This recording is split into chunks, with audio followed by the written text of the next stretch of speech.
Well, in Climate Watch, scientists say they can now distinguish between human-induced weather patterns from naturally occurring events. And according to the study published by the scientific journal, scientists can now detect the fingerprint of externally driven climate change, and they're able to conclude that the Earth as a whole is warming.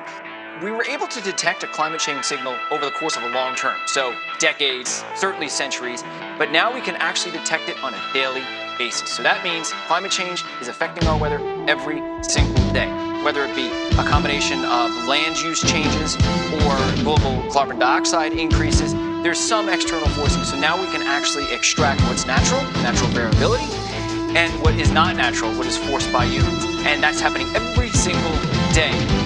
This is only going to get worse, and we're going to start seeing that essentially contribution from human-forced climate change become increasingly important and significant as we move on through time, and we're seeing that play out right now with the fires in Australia. An ongoing global effort will be critical as the world's population and energy demands continue to increase over the coming decades. The energy demand is going to double by 2050. And the way out of this is alternative energies. I love solar, I love wind, who doesn't? Just great, but sometimes the sun doesn't shine and sometimes the wind doesn't blow. That's not going to get us there. It's going to be part of the problem. What we really need is better energy storage. In The Matrix, basically there's a scene where the hero is presented with two pills. And one pill is a red pill and one pill is a blue pill. And he's told, listen, you can take the red pill. If you take the red pill, you're going to have to confront harsh reality, which you'll have the opportunity to change, but it's difficult. Or you can take the blue pill, and you can remain blissfully ignorant, but on the path to destruction. And I feel like most people have taken the blue pill. But I think that if you're in this room, it's because you've taken the red pill. And that we have the ambition to transition to a clean energy matrix. If you want to work at scale, you've got to work in the policies, you have to work in the regulations, you have to change the incentive structures right now that are favoring a non-sustainable energy future. There's a real question about the legitimacy of policy decisions and how they're made. Are they made top-down? Are they made behind closed doors? Or are they made in participatory processes where people have the chance to participate in defining the energy future? So, without people pushing for public policies, we will not have public policies to really run the solution way.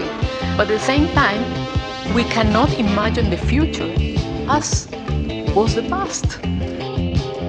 I think that without citizenship, we cannot participate or change the market, change the way of government is looking at public policy, and really get the speed to the process that we need.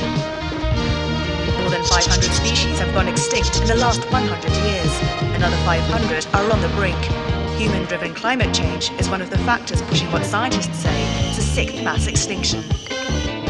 We need really a massive global effort to solve the climate crisis. And right now, we are going to spend the next 5 years, focused on this pandemic and responding to it, which are 5 years that we don't really have.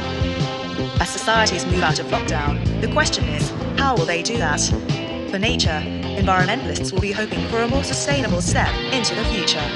Experts say we would have to cut human-made CO2 emissions by 50% if we wanted to initiate a trend reversal here. It's a bit like a bathtub, if you have the tap running, the bathtub, the levels will still rise. The only way to actually turn things around is to switch off the tap.